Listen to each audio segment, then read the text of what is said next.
அன்பான தேவனுடைய மக்களே, உங்கள் யாவருக்கும் ஆண்டவராக இயேசு கிறிஸ்துவின் நாமத்தினாலே இனிய வாழ்த்துக்கள். கர்த்தர் நல்லவர், அவர் கிருபை என்றுள்ளது.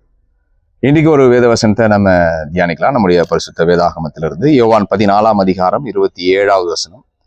சமாதானத்தை உங்களுக்கு வைத்து போகிறேன், என்னுடைய சமாதானத்தையே உங்களுக்கு கொடுக்கிறேன். உலகம் கொடுக்கிற பிரகாரம் நான் உங்களுக்கு கொடுக்கறதில்லை. உங்கள் இருதயம் கலங்காமலும் பயப்படாமலும் இருப்பதாக. ஒரு அற்புதமான வேத வசனம்.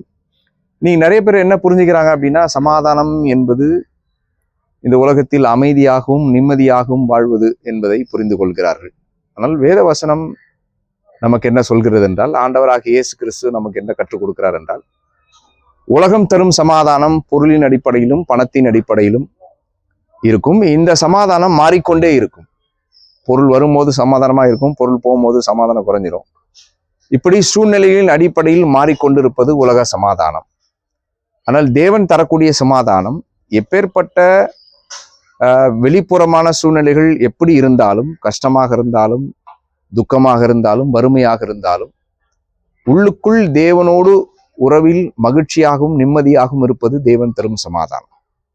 அது ரொம்ப சிம்பிளா ஒரே லைன்ல சொல்லணும் அப்படின்னா, உலக சமாதானம் நிலையற்றது, தேவன் தரக்கூடிய சமாதானம் நிலையானது.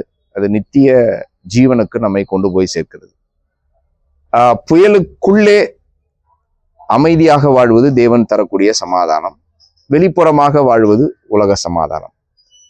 அதனாலதான் பிலிப்பியர்ல கூட படித்தோம் அப்படின்னா, எல்லா புத்திக்குமான தேவ சமாதானம் உங்கள் இருதயங்களை ஆட்கொள்வதாக அப்படின்னு சொல்லப்பட்டிருக்கு. அப்போ இந்த உலக அறிவு ஞானம் எல்லாவற்றுக்கும் மேலாக தேவன் நம்முடைய இருதயங்களில் அவருடைய சமாதானத்தை கொடுத்து போயிருக்கிறார். உலகம் கொடுக்க முடியாத விலையேறப்பெற்ற ஒரு சமாதானம். ஏசாயால இன்னொரு வசனத்துல சொல்லியிருக்கு, ஒரு மனுஷன் தேவனை நம்பி இருப்பதினால் அவனை பூர்ண சமாதானத்துடன் காத்துக்கொள்வீர் அப்படின்னு. அப்போ இந்த உலக வாழ்க்கையில எப்பேற்பட்ட நெருக்கங்கள், கஷ்டங்கள், பிரச்சனைகள் வந்தாலும் தேவனோடு நித்தியமாக சமாதானமாயிருப்பது நம்முடைய வாழ்க்கைக்கு மிகப்பெரிய ஆசீர்வாதத்தை கொண்டு வரும். உங்கள் வாழ்க்கையிலும் தேவன் சமாதானத்தை தந்து உங்கள் எல்லாரையும் ஆசீர்வதிப்பாராக. ஆமென். Thank you. God bless you.